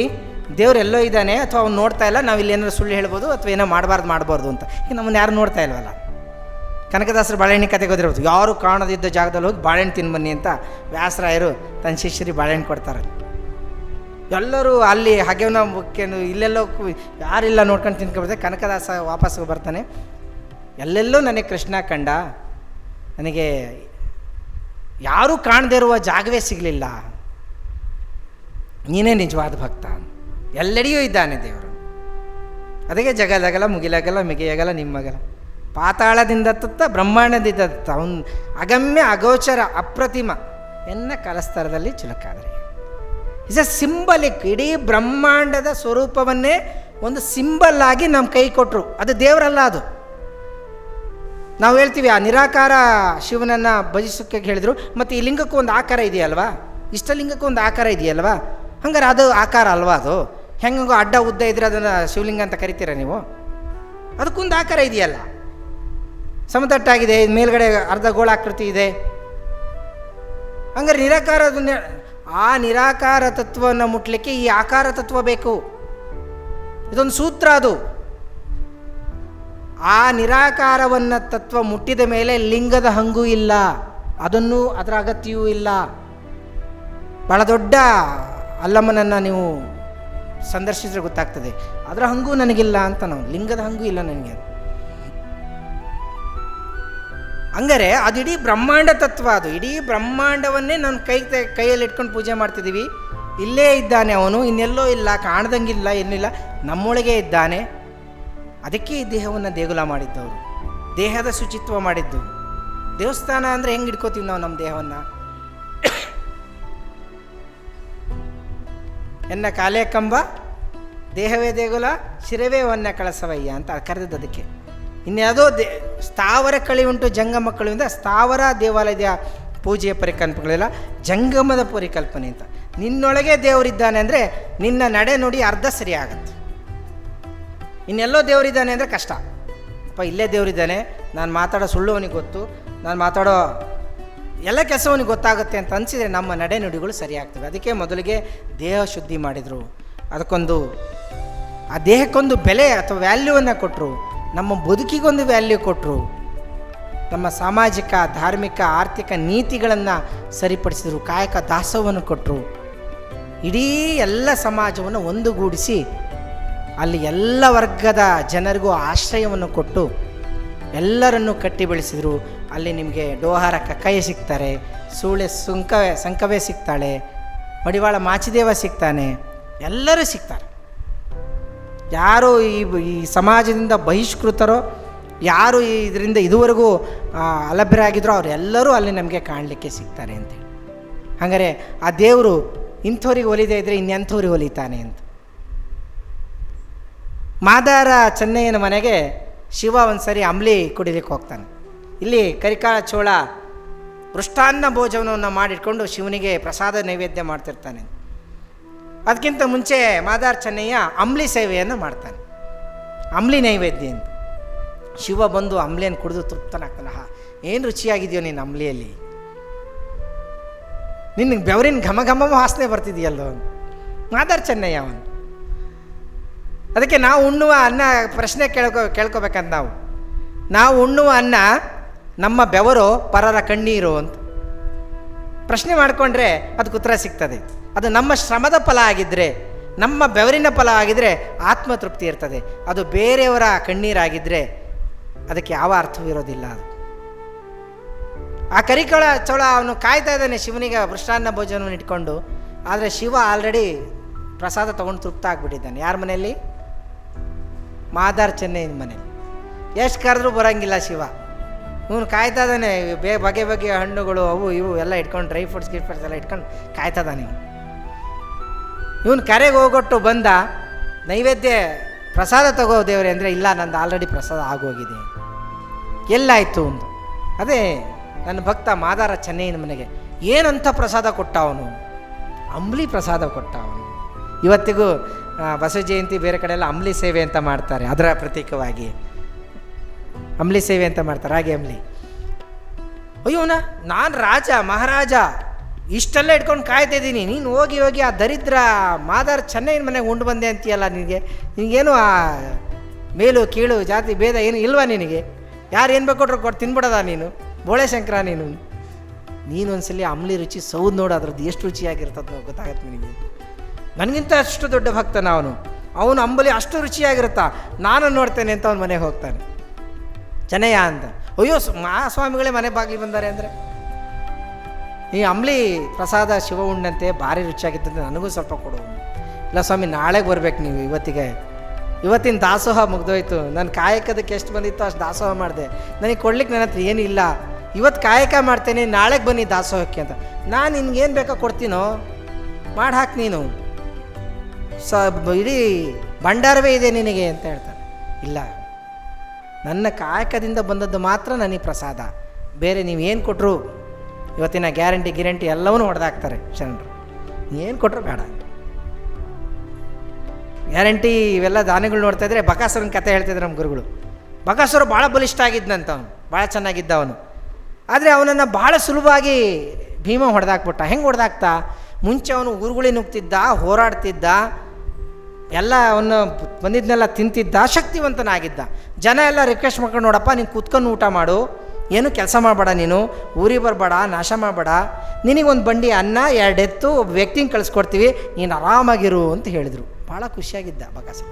ಉಂಡು ತಿಂದು ಮಲ್ಕೊಂಡು ಅವ್ನಿಗೆ ಹೋರಾಟವಿಲ್ಲ, ಕೆಲಸ ಇಲ್ಲ, ಬಗ್ಸಿಲ್ಲ, ವೀಕ್ ಆಗ್ಬಿಟ್ಟಂತೆ.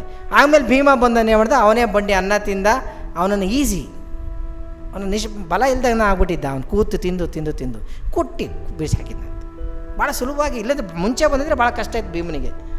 ಹಂಗೆ ನಾವು ಕೂತು ಎಲ್ಲವನ್ನು ತೊಗೊಂಡು ಯಾವ ಲೆವೆಲಿಗೆ ಹೋಗ್ತೀವಿ, ನಮ್ಮ ಆರೋಗ್ಯವು, ನಮ್ಮ ಸಾಮಾಜಿಕ ಆರೋಗ್ಯವು, ನಮ್ಮ ಕೌಟುಂಬಿಕ ಆರೋಗ್ಯವು, ನಮ್ಮ ಮಾನಸಿಕ ಆರೋಗ್ಯವು ಎಲ್ಲ ಕಲುಷಿತ ಆಗಿಬಿಟ್ಟಿದೆ. ಇವತ್ತು ನಾವು ಕುಡಿಯೋ ನೀರು, ಗಾಳಿಯಿಂದ ಹಿಡಿದು ಯಾಕೆ ಶೀಲ ಸಂಪಾದನೆ ಪಟ್ಟಕ್ಕೆ ಬಂದರೆ ಭಾಳ ಜನ ಖುಷಿ ಆಗುತ್ತಂದರೆ, ಇಲ್ಲಿ ಇದು ಆಕ್ಸಿಜನ್ ಇದೆಯಲ್ಲ, ಆ ಪ್ಯೂರಿಟಿ ಇದೆಯಲ್ಲ, ಅದೇ ನಮಗೊಂದು ಎನರ್ಜಿ ಕೊಡ್ತದೆ. ಈ ನದಿ ಈ ಒಂದು ಪ್ರಕೃತಿ ಇದೇ ನಮಗೆ ಎನರ್ಜಿ. ಯಾಕೆಂದರೆ ಇದಿಲ್ಲ ನಮ್ಮ ಹತ್ರ ಅಂತ, ಎಲ್ಲವೂ ಕಲಬೆರಕೆ ಆಗೋಗಿದೆ ಅಂತ. ಹಾಗಾಗಿ ನಮಗೆ ಇಲ್ಲಿ ಬಂದಾಗ ಒಂದು ಪಾಸಿಟಿವ್ ಎನರ್ಜಿ ಬಂದಾಗ ಒಂದು ಖುಷಿ ಅನಿಸುತ್ತೆ, ಬರಬೇಕು, ಪಿಕ್ನಿಕ್ ಸ್ಪಾಟ್ ಅನಿಸುತ್ತೆ. ಯಾಕೆಂದ್ರೆ ನಾವೆಲ್ಲ ಬದುಕು ಕಲುಷಿತಗೊಂಡಿದೆ, ಮನಸ್ಸು ಕಲುಷಿತಗೊಂಡಿದೆ, ಸಮಾಜ ಎಲ್ಲವನ್ನು ದೂಷಿಸ್ತಾ ಹೋಗ್ತಿದ್ದೀವಿ. ಬಿಟ್ಟರೆ ನಾವು ನಮ್ಮ ಜವಾಬ್ದಾರಿ ಏನು ಅನ್ನೋದನ್ನು ಮರೆತು ಬಿಟ್ಟಿದ್ದೇವೆ ಅಂತ. Is A self responsibility. ಬೇರೆಯವ್ರನ್ನ ದೂರುವುದಲ್ಲ, ಅದು ಒಂದು ಸಂಘಟಿತ ಹೋರಾಟ. ಅದಂತೂ ಒಂದು ದೀಪವನ್ನು ಹಚ್ಚಿದ್ವಿ. ಈಗ ಆ ದೀಪದ ಒಳಗಡೆ ಜಗಳ ಶುರುವಾಯ್ತಂತೆ, ಯಾರ ಮೇಲೂ ಯಾರು ಹೆಚ್ಚು, ಯಾರು ಗ್ರೇಟು, ಯಾರು ಇಂಪಾರ್ಟೆಂಟ್ ಅಂಥೇಳಿ. ದೀಪ ಬೆಳಕು ಹೇಳ್ತಂತೆ, ನಾನು ವೆರಿ ಇಂಪಾರ್ಟೆಂಟ್, ನಾನು ಬೆಳಗಿದ್ರೇ ನೀವು ಹಿಂಗೆಲ್ಲ ಅಸ್ತಿತ್ವ. ಬತ್ತಿ ಹೇಳ್ತಂತೆ, ನೀನೇನಯ್ಯ, ಬತ್ತಿ ಇಲ್ದಿದ್ರೆ ದೀಪ ಎಲ್ಲಯ್ಯ ಹತ್ತುತ್ತೆ, ನಾನು ವೆರಿ ಇಂಪಾರ್ಟೆಂಟ್. ಅದನ್ನು ಕೇಳಿಸ್ತಿದ್ದಂಥ ತೈಲ ಎಣ್ಣೆ ಇತ್ತಲ್ಲ, ಅಲ್ಲಯ್ಯ ಬತ್ತಿ ನೀವು ಯಾಕೆ ಜಗಳ ಆಡ್ತೀರಿ, ಎಣ್ಣೆನೇ ಇಲ್ದಂದ್ರೆ ಬತ್ತಿ ಹೆಂಗೆ ಉರಿತತೆ, ನಾನು ಇಂಪಾರ್ಟೆಂಟ್. ಇವರೆಲ್ಲ ಜಗಳ ನೋಡ್ತಿದ್ರಂತಲ್ಲ, ಹಬ್ಬ ಕೆಳಗಿನ ಹಣತೆ ಹೇಳ್ತಂತೆ, ನಾನಿದ್ರೆ ನನಗೆ ಎಣ್ಣೆ ಬತ್ತಿ ಬೆಳಕೆಲ್ಲ, ನಾನು ವೆರಿ ಇಂಪಾರ್ಟೆಂಟ್. ಇವರೆಲ್ಲ ಜಗಳ ಆಡೋದನ್ನು ಅಲ್ಲೇ ಸುಳಿತಾದ ಗಾಳಿ ಕೇಳಿಸ್ಕೊತಂತೆ. ಅಲ್ಲಯ್ಯ ನೀವೆಲ್ಲ ಇದ್ದರೂ ದೀಪ ಉರಿಯೋಕ್ಕಾಗತ್ತಾ, ನಾನಿಲ್ದಿದ್ರೆ? ನಾನಿದ್ರೆ ಅಲ್ಲಯ್ಯ, ಅಥವಾ ನಾನು ಸ್ವಲ್ಪ ಜೋರಾಗಿ ಊದಿದೆ ಅಂತ ಊದಿನ ತಗೊಳ್ಳಿ, ದೀಪ ಬೆಳಗೋಕ್ಕಾಗತ್ತಾ? ನಾನ್ ಇಂಪಾರ್ಟೆಂಟ್. ಎಲ್ಲ ಜಗಳಾಡೋಕ್ಕೆ ಶುರುವತ್ತಂತೆ. ಹಣತೆ ಒಡೆದೋಯ್ತಂತೆ, ಎಣ್ಣೆ ಹರಿದೋಯ್ತಂತೆ, ದೀಪ ಆರೋಯ್ತಂತೆ, ಬೆಳಕು ಇಲ್ಲವಾಯ್ತಂತೆ. ಎಲ್ಲಿಗೆ ಹೋಯ್ತು ಬೆಳಕು? ಎಲ್ಲ ಇದೆಯಲ್ಲ, ಅಲ್ಲಿ ಬತ್ತಿಯೂ ಇದೆ, ಎಣ್ಣೆಯೂ ಇದೆ, ದೀಪವೂ ಇದೆ, ಗಾಳಿಯೂ ಇದೆ. ಆದರೆ ಏನಿಲ್ಲ, ಏನಿಲ್ಲ, ಏನಿಲ್ಲ, ಬೆಳಕಿಲ್ಲ. ಎಲ್ಲಿ ಹೋಯ್ತು ಬೆಳಕು? ಒಬ್ಬ ಜನ್ಗುರು ಪ್ರಶ್ನೆ ಕೇಳ್ತಾನೆ ನನ್ನ ಬಾಲೆಗೆ. ಅವಳು ದೀಪ ಹಿಡ್ಕೊಂಡು ಬರ್ತಾ ಇರ್ತಾಳೆ, ಬಾಲೆ ಈ ಬೆಳಕು ಬಂದದ್ದು ಎಲ್ಲಿಂದ ಅಂತ. ಅವಳಿಗೆ ಏನಂತ ಹೇಳಬೇಕು, ಬತ್ತಿ ಅನ್ಬೇಕಾ ಎಣ್ಣೆ ಅನ್ಬೇಕು, ಕನ್ಫ್ಯೂಷನ್ ಆಗಿ ಅವಳು ಪ್ರಾಜ್ಞರು, ನೀವು ನನಗಿಂತ ಗುರುಗಳು ನೀವು ಅಂತ ಅದನ್ನು ಊದಿ ಹೇಳ್ತಾನೆ. ಈಗ ಹೇಳಿ ಬೆಳಕು ಹೋದದ್ದು ಎಲ್ಲಿಗೆ ಅಂತ. ಎಲ್ಲಿಗೆ ಹೋಯ್ತು ಬೆಳಕದು? ಅದು ಎಲ್ಲಿಂದ ಬಂದಿತ್ತೋ ಅಲ್ಲಿಗೆ ಹೋಯಿತು ಅಂತ. ಹಾಗೆ ಒಂದು ಆ ದೀಪ ಬೆಳಕು ಉರಿಬೇಕಂದ್ರೆ ಅಲ್ಲಿ ಬತ್ತಿಯೂ ಬೇಕು, ಎಣ್ಣೆಯೂ ಬೇಕು, ದೀಪವೂ ಬೇಕು, ಗಾಳಿಯೂ ಬೇಕು. ಹಾಗೆ ಈ ಸಮಾಜ, ಈ ಒಂದು ಆರೋಗ್ಯಪೂರ್ಣವಾದ ಸಮಾಜ ಇರಬೇಕಂದ್ರೆ ಅಲ್ಲಿ ಪ್ರತಿಯೊಬ್ಬ ವ್ಯಕ್ತಿಯೂ ಮುಖ್ಯವೇ. ಎಲ್ಲರೂ ಸರಿ ಆಗಬೇಕು, ಎಲ್ಲರೂ ದುಡಿಬೇಕು, ಎಲ್ಲರೂ ಒಂದಾದರೆ ಆ ಸಮಾಜವೆಂಬ ಬೆಳಕು ಬೆಳಕಾಗಲಿಕ್ಕೆ ಸಾಧ್ಯ, ನಮ್ಮ ಬದುಕು ಹಸನಾಗಲಿಕ್ಕೆ ಸಾಧ್ಯ. ನಮ್ಮ ಇವತ್ತಿನ ಕೌಟುಂಬಿಕ ಸಮಸ್ಯೆಗಳಿಗೆ, ಆರೋಗ್ಯದ ಸಮಸ್ಯೆಗಳಿಗೆ, ಸಾಮಾಜಿಕ ಸಮಸ್ಯೆಗಳಿಗೆ, ರಾಜಕೀಯ ಸಮಸ್ಯೆಗಳಿಗೆ, ಇನ್ಕ್ಲೂಡಿಂಗ್ ಭ್ರಷ್ಟಾಚಾರದಿಂದ ಹಿಡಿದು ಎಲ್ಲವನ್ನೂ ಹೇಳಿದ್ದಾರೆ ವಚನಕಾರರು. ಎಲ್ಲ ಸಮಸ್ಯೆಗಳಿಗೆ ಉತ್ತರ ನಿಮಗೆ ಬೇಕು ಅಂದರೆ ವಚನ ಸಾಹಿತ್ಯಕ್ಕೆ ನಾವು ಮರಳಲೇಬೇಕು. ಭಾಳ ಇತ್ತೀಚೆಗೆ ಬೈಬಲ್ ಮಾದರಿಯಲ್ಲಿ 2 ಸಂಪುಟದಲ್ಲಿ ಕೇವಲ 600 ರೂಪಾಯಿಗೆ ಒಂದು ವಚನ ಸಂಪುಟ ಸಿಗ್ತದೆ. ನಮ್ಮೆಲ್ಲರ ಮನೆಗಳಲ್ಲಿ ಇರಬೇಕದು. ಸಮಯ ಆದಾಗಲೆಲ್ಲ ನಮ್ಮ ಮಕ್ಕಳು ತಿರುವು ಹಾಕಬೇಕದನ್ನು ಅಂತ. ಇವತ್ತಿನ ಗ್ಲೋಬಲ್ ವಾರ್ಮಿಂಗಿಂದ ಹಿಡಿದು ನೀವು ಯಾವುದೇ ಸಾಮಾಜಿಕ ಅಥವಾ ಆರ್ಥಿಕ ಸಮಸ್ಯೆಗಳನ್ನ, ಪ್ರಕೃತಿ ಸಮಸ್ಯೆಗಳನ್ನು ತಗೊಳ್ಳಿ, ಅಲ್ಲಿ ಉತ್ತರ ಸಿಗ್ತದೆ. ಒಲೆ ಹತ್ತಿ ಉರಿದಡೆ ನಿಲ್ಲಬಹುದಲ್ಲದೆ ದರ ಹತ್ತಿ ಉರಿದರೆ ನಿಲ್ಲಲಾಗದು. ಒಲೆ ಹತ್ಕೊಂಡು ಉರಿದ್ರೆ ನಿಲ್ಲಿಸ್ಬೋದಪ್ಪ, ದರ ಹತ್ತಿ ಉರಿದ್ರೆ ಎಲ್ಲಿ ಹೋಗ್ತೀಯ ನೀನು? ಗ್ಲೋಬಲ್ ವಾರ್ಮಿಂಗಿನ ಇಶ್ಯೂನಲ್ಲಿ ಮಾತಾಡ್ತಾ ಇದ್ದೀರಿ ಅಂತ. ಕೇವಲ ಮಾನವೀಯತೆ ಬಗ್ಗೆ ಮಾತಾಡ್ತೀವಿ. ಸಕಲ ಜೀವಿಗಳಿಗೆ ಲೇಸನ್ನು ಬಯಸುವನೇ ಶರಣ ಅಂತ ಕುಲಜ ಅಂತ ಕರೆದದ್ದು ಅಂತ. ಸಕಲ ಜೀವಾತ್ಮರಿಗೆ ಲೇಸನ್ನು ಬಯಸುವಂಥ, ಕೇವಲ ಮನುಷ್ಯನಿಗೆ ಮಾತ್ರ ಅಲ್ಲ, ಈ ಪ್ರಕೃತಿಯ ಸರ್ವ ಜೀವಿಗಳಿಗೂ ನೀನು ಆಧರಿಸು, ಸತ್ಕರಿಸು, ಸನ್ಮಾನಿಸು, ಗೌರವಿಸುವುದಂತ, ಆ ಬದುಕಿಗೆ ಅನುವು ಮಾಡಿಕೊಡು ಅಂತ. ಅವು ಬದುಕಲಿ, ನಾವು ಬದುಕೋಣ ಅಂತ. ಇವತ್ತಿಲ್ಲ, ನಾವು ಎಲ್ಲ ಬಡ್ದು ಬಾಯಿಗೆ ಹಾಕ್ಕೊಂಡು ಎಲ್ಲ ನನಗೆ ಮಾತ್ರ, ಈ ಪ್ರಕೃತಿ ಸೃಷ್ಟಿಯಾದದ್ದೇ ನನಗೋಸ್ಕರ ಅನ್ನುವ ಒಂದು ಅಹಮ್ಮಿನಲ್ಲಿ ನಾವು ಬೆಳೀತಾ ಇದ್ವಿ. ಇವತ್ತು 52-54 ಡಿಗ್ರಿಗೆ ಟೆಂಪ್ರೇಚರ್ ಹೋಗಿ ನಿಂತಿದೆ. ಮಳೆ ಬಂದರೆ ಕೊಚ್ಕೊಂಡು ಹೋಗೋಷ್ಟು ಬರುತ್ತೆ, ಇಲ್ಲಾಂದರೆ ಬರೋದೇ ಇಲ್ಲ. ಈ ಹವಾಮಾನ ವೈಪರೀತ್ಯಕ್ಕೆ, ಈ ಬದುಕಿನ ವಿಲಕ್ಷಣತೆಗೆ ಯಾರು ಕಾರಣ ಅಂದರೆ ಮತ್ತೆ ನಾವೇ ಪ್ರಶ್ನೆ ಹಾಕ್ಕೊಳ್ಬೇಕು, ಅದಕ್ಕೆ ನಾವೇ ಕಾರಣ ಅಂತ. ಪ್ರಕೃತಿಯಾಗಿರ್ಲಿಕ್ಕೆ ಬಿಡದಲೆ ಅದನ್ನು ವಿಕೃತಿಯಾಗಿ ಮಾಡಿಕೊಂಡು ನಾವಿವತ್ತು ಬದುಕ್ತಾ ಇದ್ದೀವಿ. ನಮ್ಮ ಬದುಕನ್ನು ಹಾಳು ಮಾಡ್ಕೊಳ್ತಿದ್ದೀವಿ. ಆ ನಿಟ್ಟಿನಲ್ಲಿ ಇವತ್ತು ಎಲ್ಲ ನಮ್ಮ ದುನಿಯಾ ಮುಟ್ಟಿ ಮೇ ಹೈ, ದುನಿಯಾ ಎಲ್ಲ ಇಲ್ಲೇ ಇದೆ, ಇಡೀ ಜಗತ್ತು ನಮ್ಮ ಕೈಯಲ್ಲಿದೆ. ಆದರೆ ನಾವಿದ್ದೀವಾ? ನಮ್ಮ ಮನಸ್ಸು ನಮ್ಮ ಕೈಯಲ್ಲಿದೆಯಾ? ಯೋಚನೆ ಮಾಡೋಣ. ಹಿಂದಿನ ಕಾಲದಲ್ಲಿ ಎಲ್ಲರೂ ಯಾರ ಕೈಲೂ ವಾಚ್ ಇರಲಿಲ್ಲಂತೆ. ಯಾರೋ ಒಬ್ಬ ಶ್ರೀಮಂತ ಯಾರೋ ಇದ್ದವನ ಹತ್ರ ವಾಚ್ ಇರ್ತಿತ್ತಂತೆ. ಅದು ಎಲ್ಲರ ಹತ್ರನೂ ಟೈಮ್ ಇತ್ತಂತೆ. ಇವತ್ತು ಎಲ್ಲರ ಕೈಲೂ ವಾಚ್ ಐತೆ, ಯಾರ ಹತ್ರನೂ ಟೈಮೇ ಇಲ್ಲ. ಇಡೀ ಜಗತ್ತೇ ನಮ್ಮಲ್ಲಿದೆ. ಮಂಗಳ ಗೊತ್ತು, ಅಂಗಳ ಗೊತ್ತು, ಎಲ್ಲ ಗೊತ್ತು. ಪಕ್ಕದ ಮನೆಯವ್ರು ಯಾರೂ ಗೊತ್ತಿಲ್ಲ. ಅಲ್ಲೇ ಪಕ್ಕದ ರೂಮಲ್ಲೋ ಅಥವಾ ಮೇಲೆ ಇದ್ದರೆ ಅವ್ರಿಗೆ ಫೋನ್ ಮಾಡಿ ಕರಿತೀವಿ, ತಿಂಡಿ ಆಗೈತೆ ಬಾರ, ತಿನ್ಬಾರ. ಪಕ್ಕದ ರೂಮಿಗೆ, ಅದು ಮೇಲ್ಗಡೆ ಇದಕ್ಕೆ ಅಫ್ಟೇರಿಗೆ.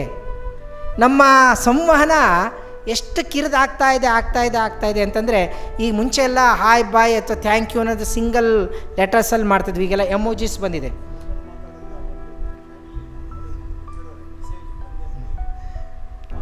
ಎಮೋಜಿಸಲ್ಲಿ ಮಾತಾಡ್ತಿದ್ದೀವಿ ಈಗ. ಹಿಂಗೆ ಹಾಕಿದ್ರೆ ಆಯ್ತು, ಮುಗೀತು. ಹಿಂಗೆ ಹಾಕಿದ್ರೆ ಆಯಿತು. ಮುಂಚೆ ಥ್ಯಾಂಕ್ ಯು ಅಂತಂದ್ರೆ ಹೇಳ್ತಿದ್ವಿ, ಅದು ಹೇಳ್ತಿಲ್ಲ ಈಗ ನಾವು. ಹಿಂಗೆ ಎಷ್ಟು ಸಾವಿರ ಎಮೋಜಿಸ್ಗಳಿದ್ದಾವೆ ಅಂತ ಮೊನ್ನೆ ಒಂದು ಲೆಕ್ಕನ ಬಂದಿತ್ತು. Only symbolic. ಮುಂಚೆ ಗೊತ್ತಿತ್ತ ಮನುಷ್ಯ ಹೆಂಗೆ ಭಾಷೆ ಕಲ್ತ ಅಂತ?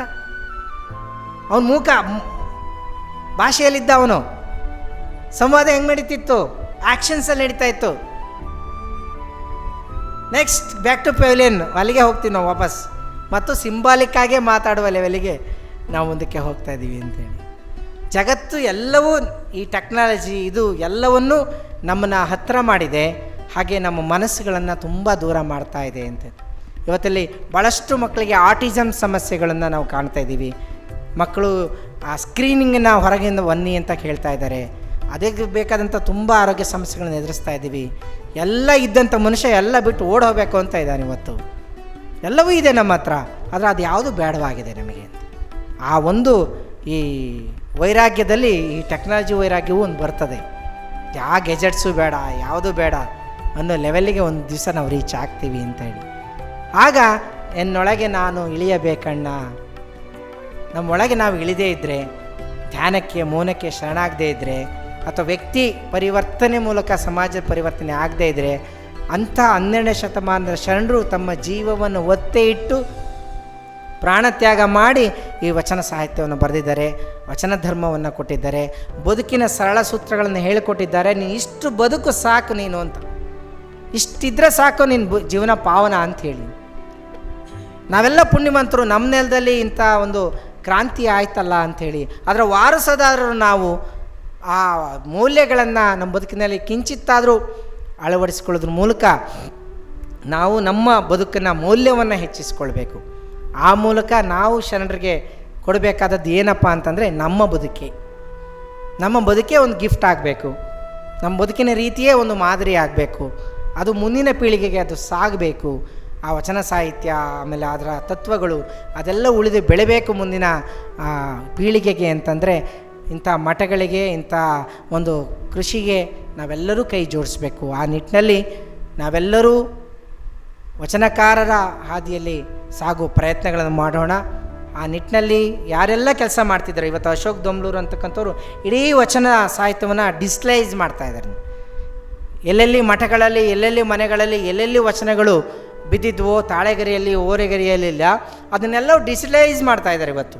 ಅದೆಲ್ಲವನ್ನು ಸಂಗ್ರಹಿಸುವ ಕಾರ್ಯವನ್ನು ಮಾಡ್ತಾಯಿದ್ದೀವಿ. ಟೆಕ್ನಾಲಜಿ ಎಲ್ಲವನ್ನೂ ಹುಡ್ಕೊತಿದ್ವಿ, ಆದರೆ ಒಂದೇ ಒಂದು ವೈರಸ್ಸು ಸಾಕು ಈ ಟೆಕ್ನಾಲಜಿನ ಹೊಡೆದಾಕ್ಲಿಕ್ಕೆ. ಒಂದು ವೈರಸ್ ಬಂದರೆ ಸಾಕು, ನಿಮ್ಮ ಮೊಬೈಲು ಹ್ಯಾಂಗು, ನಿಮ್ಮ ಸಿಸ್ಟಮ್ ಹ್ಯಾಂಗು, ನಮ್ಮ ಇಡೀ crash. No network, no life. ಆದರೆ ಮನಸ್ಸಿನಲ್ಲಿ, ಬದುಕಿನಲ್ಲಿ ಇಳಿದೋದಿದ್ದಿಲ್ಲ, ಅದಕ್ಕೆ ಯಾವುದೇ ವೈರಸ್ ಅಟ್ಯಾಕ್ ಮಾಡಲಿಕ್ಕಾಗಲ್ಲ. ಅದೆಲ್ಲವೂ ಹೌದು, ಎಲ್ಲ ಟೆಕ್ನಾಲಜಿ ಹೌದು, ಆದರೆ ವೈರಸ್ಸಿಂದ ನಾವು ಅದನ್ನು ಬಚಾವ್ ಮಾಡೋದು ಭಾಳ ಕಷ್ಟ ಇದೆ. ಯಾಕೆಂದರೆ ಯಾರು ಆ್ಯಂಟಿ ವೈರಸ್ ಕಂಡುಹಿಡಿತಾನೋ ಅವನೇ ವೈರಸ್ಸನ್ನು ಕಂಡುಹಿಡಿತಾನೆ. ಅದು ನಮ್ಮ ದೌರ್ಭಾಗ್ಯ. ಯಾಕೆಂದರೆ ನೆಕ್ಸ್ಟ್ ವರ್ಷನನ್ನು ಅವನು ಮಾರಾಟ ಮಾಡಬೇಕಾಗಿದೆ ಅದಕ್ಕೋಸ್ಕರ. ಹಾಗಾಗಿ ಯಾರೆಲ್ಲ ಒಳ್ಳೆಯವರು ನಾವು ಅಂದ್ಕೊಂಡಿದ್ದೀವೋ ಅವರೇ ಇಂಡೈರೆಕ್ಟಾಗಿ ಅವ್ರು ಒಳ್ಳೆತನ ಇನ್ನೂ ಒಳ್ಳೆಯವರು ಅಂತ ತೋರಿಸ್ಲಿಕ್ಕೆ ಆ ಕೆಟ್ಟ ಕಾರ್ಯಗಳನ್ನು, ಇನ್ನೇನೋ ಚಟುವಟಿಕೆಗಳನ್ನು ನಡೆಸ್ತಾರೆ. ಅದ್ರ ಬಗ್ಗೆ ನಾವು ಜಾಗರೂಕರಾಗಿರಬೇಕಾಗ್ತದೆ, ಅದ್ರ ಬಗ್ಗೆ ಎಚ್ಚರಿಕೆ ಆಗಿರಬೇಕಾಗ್ತದೆ. ನಮ್ಮ ವಚನ ಸಾಹಿತ್ಯ, ನಮ್ಮ ಜೀವನ ಮೌಲ್ಯ ನಮ್ಮ ಕೈಲಿದೆ, ಅದು ನಮ್ಮ ನಿಧಿ. ಅದನ್ನು ನಾವು ಉಂಡು ಖಾಲಿ ಮಾಡೋದ್ರೆ ಸಾಲದು, ಮುಂದಿನ ಪೀಳಿಗೆಗೆ ಅದೊಂದು ಬುತ್ತಿಯಾಗಿ ಕೊಡಬೇಕು. ನಾವು ಏನು ಕೊಟ್ಟಿದ್ದೀಯಾ ನೀನು ಮುಂದೆ ಅಂತ. ನಾನು ಒಳ್ಳೆ ಗಾಳಿ ಕೊಟ್ಟಿದ್ದೆ, ನೀರು ಕೊಟ್ಟಿದ್ದೆ, ನಮ್ಮ ಪುರಾತನ ಪ್ರಕೃತಿ ಕೊಟ್ಟಿದ್ದರು. ನೀನು ಮುಂದಿನ ಜನಕ್ಕೆ ಏನು ಕೊಟ್ಟೆ ಅಂದರೆ ಕಾರ್ಬನ್ ಡೈಆಕ್ಸೈಡ್ ಕೊಟ್ಟೆ, ನೀನು ಕಲುಷಿತ ನೀರು ಕೊಟ್ಟೆ, ಮುಂದಿನ ಪೀಳಿಗೆಗೆ ಇದನ್ನು ಕೊಟ್ಟೆ ಅಂತ ಹೇಳಿದಲ್ಲ. ಅಟ್ಲೀಸ್ಟ್ ಒಳ್ಳೆಯ ಮೌಲ್ಯಗಳನ್ನಾರು ನಮ್ಮ ಮುಂದಿನ ಪೀಳಿಗೆಗೆ ಕೊಡುವುದ್ರ ಮೂಲಕ ನಾವು ಅವರಿಗೆ ಅರ್ಪಿಸುವಂಥ ಒಂದು ನಮ್ಮ ಬದುಕೇ ಜೀವನ ಮೌಲ್ಯ ಆಗಲಿ. ಆ ನಿಟ್ಟಿನಲ್ಲಿ ಇನ್ನೂ ಹೆಚ್ಚು ಸಂಶೋಧನೆಗಳು, ಬರಹಗಳು ಇವುಗಳು ಬನ್ನಿ. ಆ ಒಂದು ಸಾಹಿತ್ಯ ನಮ್ಮೆಲ್ಲರ ಮನೆಗಳಲ್ಲಿ ಇರಲಿ, ನಮ್ಮ ಮಕ್ಕಳಿಗೆ ಅವುಗಳನ್ನು ತಿಳಿಸುವ ಪ್ರಯತ್ನವನ್ನು ಮಾಡೋಣ. ಆ ಮೂಲಕವಾಗಿ ಒಂದು ಒಳ್ಳೆಯ ಅವಕಾಶವನ್ನು ಶ್ರೀಗಳು ದಯಪಾಲಿಸಿದರು. ನನಗೆ ಆ ವಚನಕಾರ ಹೇಳಂದರೆ ದಂದಣ ದತ್ತಣ ಅಂತಲೇ, ತಂದೆ ತಾಯಿ ಮುಂದೆ ಮಕ್ಕಳು ಹೆಂಗೆ ತೊದಲು ನುಡಿತಾರೋ ಹಾಗೆ ನಾನು ನಿಮ್ಮ ಮುಂದೆ ತೊದಲು ನುಡಿದಿದ್ದೇನೆ. ಆ ತೊದಲು ನುಡಿ ಅಂತಲೇ ಪ್ರೀತಿಯಿಂದ ಅದನ್ನು ಸ್ವೀಕರಿಸಿ ಅಂತ ಹೇಳ್ತಾ ಅವಕಾಶ ಮಾಡಿಕೊಟ್ಟಂಥ ಶ್ರೀಗಳಿಗೆ ಮತ್ತು ನನ್ನನ್ನು ಸಹಿಸಿಕೊಂಡಂಥ ನಿಮಗೆಲ್ಲರಿಗೂ ಶರಣಾರ್ಥಿಯನ್ನು ಹೇಳ್ತಾ ನನ್ನ ಮಾತಿಗೆ ವಿರಾಮವನ್ನು ಕೊಡ್ತೇನೆ. ಸರ್ವರಿಗೂ ಶರಣಾರ್ಥಿಗಳು.